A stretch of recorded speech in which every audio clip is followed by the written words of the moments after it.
started getting rid of the power structure, all the power people that could, like, notice that you have a revolution, and when he's had going through the little Russian Revolution, he takes over, and the first thing he does is he starts identifying leaders, okay? And as he identifies leaders, he takes them off the street. So they might be killed, put in prison, sent to Siberia, all kinds of things, okay? But you will notice that people always do this. And when he started identifying leaders, it's not just what you would say on the political leaders. He started identifying people who were leaders of little groups that had come to the fore. And as they came to the fore, even if they were for him, when he was taking over, he started identifying these people and took them out of service. Now, why do people do that? Because, see, what happens is that leaders can always start a revolution. And what happens is that when we have revolutions, usually what will happen is that somebody emerged that nobody didn't expect to come forward. Okay?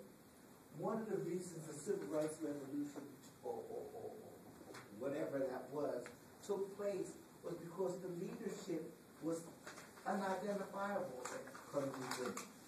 It was just almost spontaneous. And then a leader came forth out of the masses. Okay? Now, and this always happens. I mean, it happens even in the sense of, and I'm just saying this, like even when you look at the rise of Christianity, leaders come forth without anybody recognizing. Obscure people, okay? And before you know it, they don't snuff out an obscure person, and then all of a sudden a movement is on its way. Okay? Now, one of the things the reason I brought that up was because we have to recognize that as political as that is,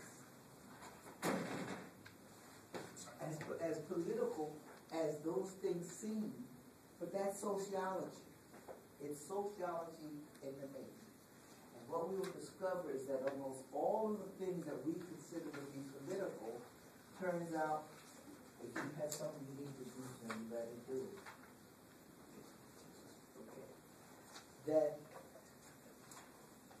That if what happens is that somehow or other, all the things that are political turn out to be sociological. The things that are sociological are technically political. Now today what we're going to do is we're going to talk very much about politics and the economy. Okay? Now, the reason I picked this chapter is because this is what you have in your general knowledge base. You should remember this your whole life. Okay? And it's not something that you have to memorize the definitions for, except for our exam. Okay? But it's something that you should know. Somebody asks you, well, what is so-and-so? You should just say this. This is the way this system operates. It is common knowledge. Okay? It's your general knowledge base. Now, the first thing we need to do, okay, is we need to talk about, I guess it starts by saying the structure of politics. And I want you to notice something, that all of your chapters always begin by they give you a little splurge. Or splurge about something. And this one talks about how we have a person who's gone to war, okay? He's done 3 tours of duty. And notice that we're in a war. He's involved in wars. And then we say this loosely. We have never, I think that this country probably been in a war about 5 times, maybe. And we've been in fights about 20 times. Okay? You will notice that our Congress has to declare wars, not the president. what has happened is that the presidents keep putting us in all these skirmishes, and the Congress never sits down and votes and says, we're going to war, as it has done in the past. Okay? Now, number two, that you'll notice that we have these people that depression sort of has a little way of manipulating facts. And you'll notice that we got into Iran and Iraq and all those places because somebody said they had weapons of mass destruction. Okay? Now, even when it was proven that the weapons of mass destruction were non-existent, okay, we've got all our troops over there fighting.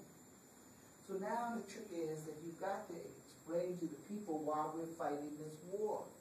Because at first we say we're going to go because they're building up all of their nuclear arms and they're going to build up this and that and all this other kind of stuff. So then we move along, and the next thing you know is, now I want you to notice something else. That even when that was proven erroneous, that when I say erroneous, it was proven as a lie. Now, why I use the word? Because your government is here, not just to tell you things that you want to hear, they tell you things that they think you need to know. And so they have to foment public opinion.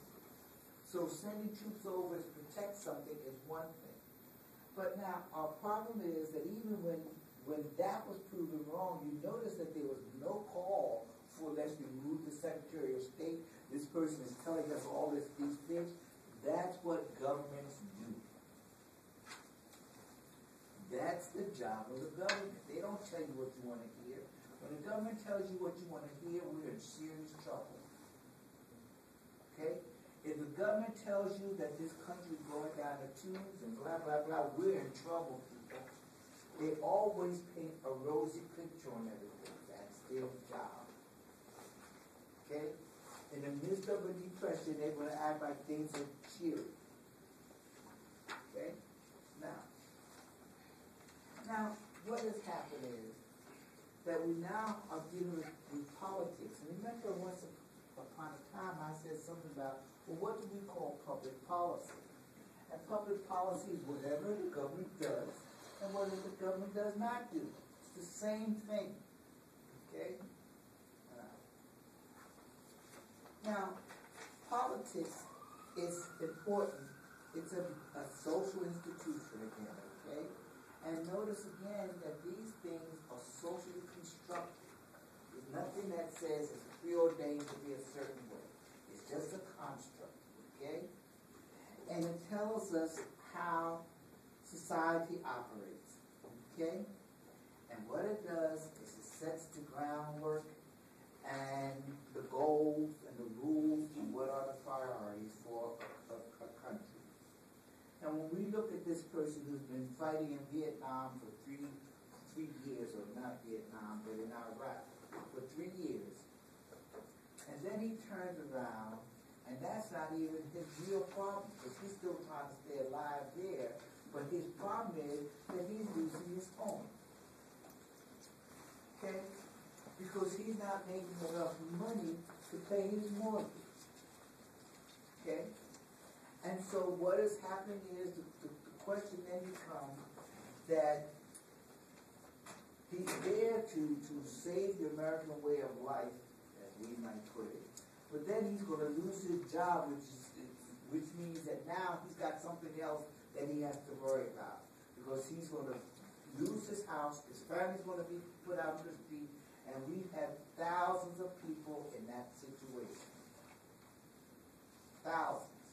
And your book points out that there were something like 20,000 people have lost their jobs. Now what is happening is that this year you will discover that people are now not even making their car payments. Okay?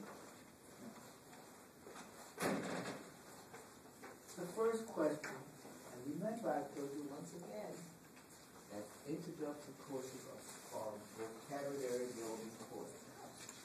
Now what exactly is politics? The right in your definition, please. What is politics?